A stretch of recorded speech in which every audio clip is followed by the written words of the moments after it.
দেখেন, আমি আজকে একটা ইম্পর্টেন্ট একটা ভিডিও বানাইতেছি। আপনারা হয়তো হাসবেন এই কথা শুনলে।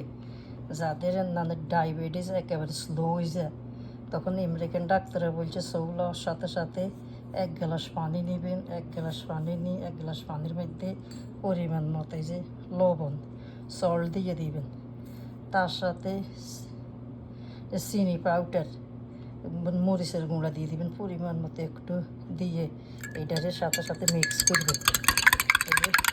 মিক্স করে সাথে সাথে 1 গ্লাস পানি খেয়ে নেবেন।